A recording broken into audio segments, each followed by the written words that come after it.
Hello, everyone. Meteorologist Hutch Johnson joining you on this Wednesday. We have wild weather across the valley with winds gusting. In this update, we're going to talk about the winds, the latest radar, and an update to your forecast right now. Now, a Hutch's weather update with Chief Meteorologist Hutch Johnson, brought to you by Robert Gibb and Sons. All right, let's get started with a look at wind gusts. Still up to around 50 miles per hour through the central part of the Dakotas. That's Bismarck right now, 49 miles per hour. Jamestown, 49 miles per hour for gusts there. 32 mile per hour gusts in Fargo and 38 in Grand Forks. A little quieter up here in northwest Minnesota with no gusts reported there. Now, as we take a look at the latest radar, you're going to notice that there's a little batch of snow between Fargo and Grand Forks, and we do have a couple of snow reports that have recently come in.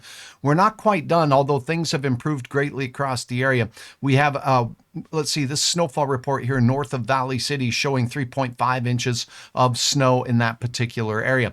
Now, as we take a look at the road conditions, let's get you caught up on that real quickly. In North Dakota first, we'll take a look at the North Dakota DOT site here and show you we have the purple areas. Those purple areas are a travel alert. So most of the state is in a travel alert except the far southern and far southwestern part. No travel advisory still in effect for the Devil's Lake Basin. Here is a look from a camera out in the Leeds area right now. The wind is still very, very strong as road crews continue to try to get things under control there. As we take a look out into Nelson County here, not far from Michigan City area here, and we still see some pretty rough conditions there, although the road is open and travelable and passable. Still crashes being advertised on Interstate 29 between Grand Forks and Fargo. These little W signs you see here indicative of incidents taking place on the road surface. This is the Buxton area right now. So reduced visibility in places with a west-northwest wind with those gusts 35 to 50 miles per hour across the area. Here's a peek at the Jamestown area. If you're traveling westbound on Interstate 94, you can see the visibility improving greatly there. So again, no travel advisory, north central North Dakota in and around the Devil's Lake Basin. And this is Oliver County here in the center North Dakota area. There's still a no travel advisory in those particular areas. Here's a look at Lake Sakakawea on 83 between Bismarck and Minot. Still some rough roads there, completely covered with ice and a crosswind that'll really cause you some travel difficulties. So things still a little bit tough. Let's take a look at the Minnesota side of the river. Lower snowfall amounts there, which we'll go over here in just a minute, but essentially the road conditions here showing some pink colors in the Highway 75 and Highway 9 corridors of Minnesota, and that is where we have the most difficult travel with some partially covered roads reported there. Taking a look at that Beltrami area from earlier this morning, it was looking mighty slippery, and look at this. It still looks pretty crummy out on Highway 9 there at Beltrami with some icy and chunky roads to say the least. Here's Hendrum as we take a look in your neck of the woods. This is what the roads look like there. Again, you're going to get into spots where there is some pretty solid ice on the area roads. Okay, one more camera look here as we take a look out on Interstate 94, out in that area of the,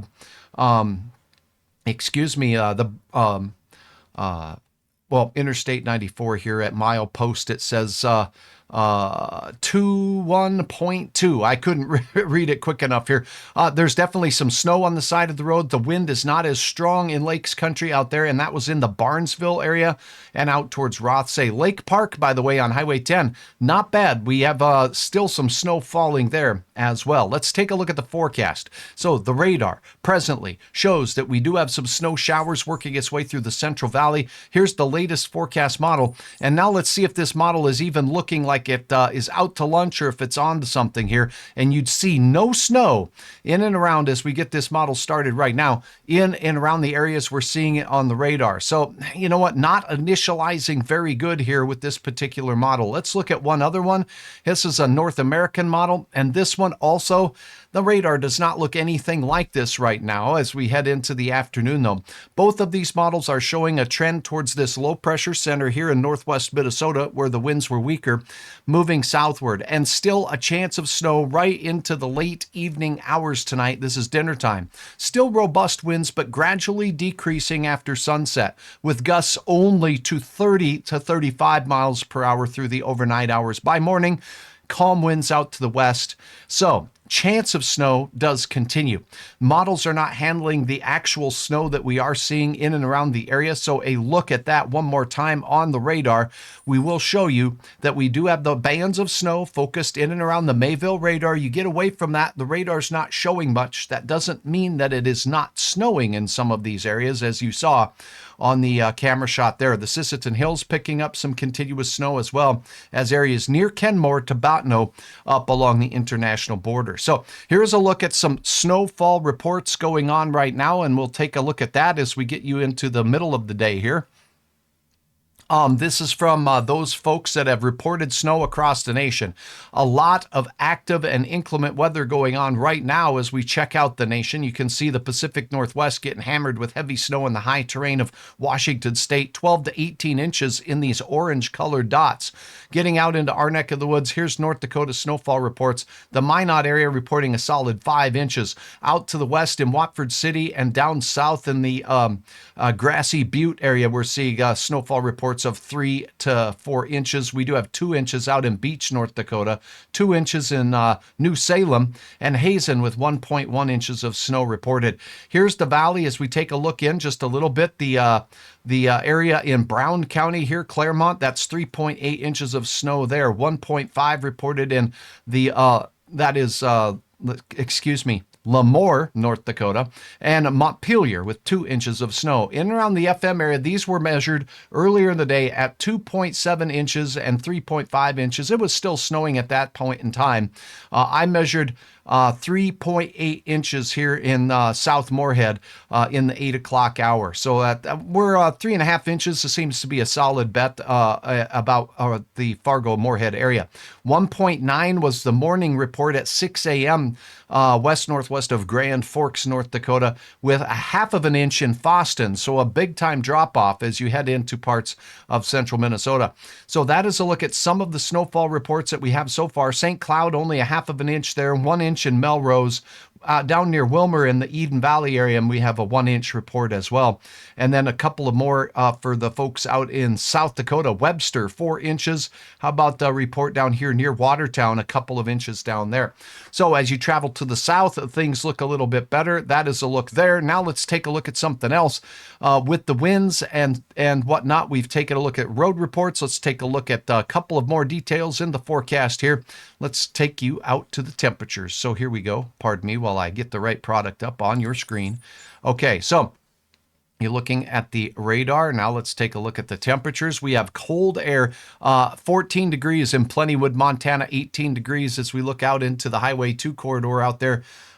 That's the Stanley area, 19 Minot, 19 Garrison, just brutally cold with those northwest winds, making the wind chills feel even colder out there. So let's go ahead and take a look at those at this particular point in time. And these are wind chills now.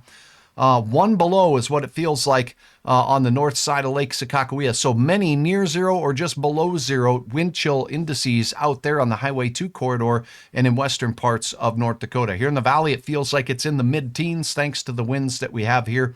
So wind chill, certainly something that we have going on across the area right now. Okay, visibility is still reduced in some spots in open country, but I can tell you things are looking a little bit better here. Now we're going to take a look at something more national. We'll look at some power outages and see if we have anything like that going on across the area. But I can tell you what, there is a significant storm system that we were talking about in the Pacific Northwest, and that system is making itself known out there. So as we take a look at what's going on, this is visibility here as we go out into the west coast. You can see this big swirly queue out there. Here's a look at their wind speeds. Check this out. Ridiculous wind speeds out there right now. Let's go to the wind gusts. Here we go.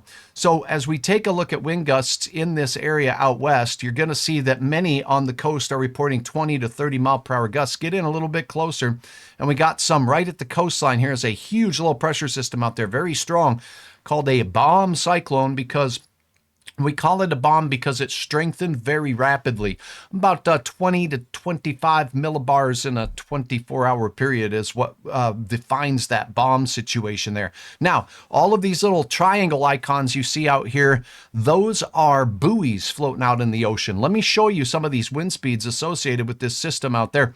Oh, I can't show you, but I can read it off over here. The winds near the center of this super strong storm system are gusting to 56 miles per hour presently at that buoy station.